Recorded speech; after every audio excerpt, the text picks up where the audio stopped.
ميكيسوني، تاو، طاهر، ميسي، كريستو، مصطفى البدري، حسين الشحات، اجاييه، جيرالدو، كريم فؤاد، عبد القادر، كهربا، رافت خليل، زياد طارق، وبرونو سافيو. انتوا متخيلين في كام لعيب الاهلي جربهم في اخر 4-5 سنين في مركز الجناح؟ ولسه احنا بنسال هل الاهلي عنده مشكله في الاجنحه ولا لا؟ طبعا الاهلي عنده مشكله في الاجنحه. حد هيقول طب ازاي واحنا كسبانين من اخر 4 بطولات في افريقيا 3 ولاعبين 4 نهائيات ورا بعض؟ خلينا نجاوب الاول ونقول ان الاهلي قوته الحقيقيه في اخر كام سنه هو الجذع بتاع الفريق، هو ده اللي كان فعلا شايل الاهلي وما زال شايل الاهلي الى يومنا هذا. الجذع ده عباره عن خط النص بالمدافعين بحارس المرمى، هم دول قوه الاهلي الفعليه، وهم دول اللعيبه اللي بيفرقوا دايما في الماتشات الاقصائيه. الدفاع هو اللي بيجيب البطولات. طيب هل الاهلي هيفضل يكمل طول حياته في ان انا عندي بس الجذع ده كويس؟ لا، عشان كده الاهلي عمال يحاول ان هو يجيب في اجنحه. احنا مؤخرا الاهلي اتعاقد مع صفقه جديده الا وهي رضا سليم. الصفقه المفروض هتبقى الصفقه ال17 تقريبا اللي الاهلي يجربه في المركز ده في اخر كام سنه. هل الراجل ده هيقدر يحل المشكله دي او يساهم في حلها نهائيا، ولا هو مجرد جوكر وخلاص؟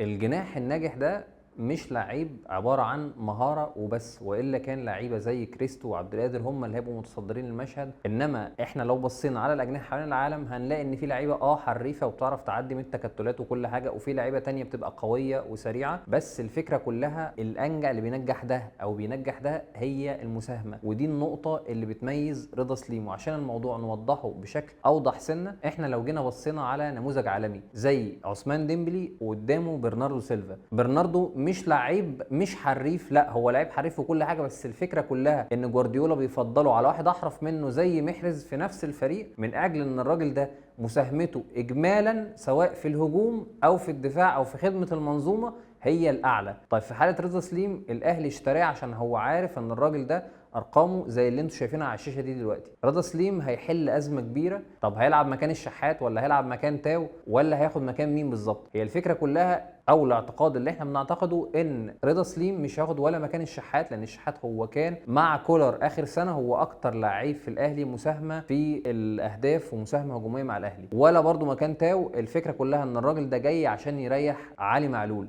زي ما سمعتوا كده، حتى لو هو جوكر وكل حاجه ممكن يلعب على الجنب اليمين او الجنب الشمال، بس هو مش هيلعب اكيد باك ليفت. الفكره كلها ان الاهلي اخر كام سنه كان دايما تحس ان الملعب مايل شويه ناحيه الشمال، كان اغلب هجمات الاهلي بتيجي من معلول والجناح اللي قدامه والمساعده اللي ما بينهم. الجناح اللي قدامه كان بيضم شويه ومعلول هو اللي بياخد الخط. طيب في حاله رضا سليم هنلاقي ان رضا سليم هو برده جناح خط مهاريا، هو مش في حرفنه عبد القادر عشان نبقى واضحين، بس الراجل ده عبقريته كلها في المساهمات بتاعته، عبقريته كلها في الكور الطويله اللي بيلعبها، عبقريته كلها في العرضيات، عبقريته في الضربات الثابته. الراجل ده بيلعب ركنيات قويه جدا، بيشوط ضربات جزاء، بيعمل كل الكلام ده. اللي هيحصل ان رضا سليم هيدخل على الوينج رايت وتاو هيخش في المنطقه او الممر الداخلي اليمين اللي هتبقى ما بينه وما بين المهاجم، والناحيه الثانيه الشحات هيكمل زي ما هو. وبالنسبه لمعلول مساهمته بقى الهجوميه وان هو يتقدم ويفضل واخد الجناح الشمال او الخط الشمال ده رايح جاي هتقل، مش هتنعدم، لا هتفضل زي ما هي بس هتقل شويه. احنا توقعنا لرضا سليم ان الراجل ده هيبقى لاعب منظومه، مهارته كلها هتبقى في المساهمه. ممكن ارقص ترقيصه ترقيصتين، بس انا هقدر ادخل في اللحظه المناسبه احط جون،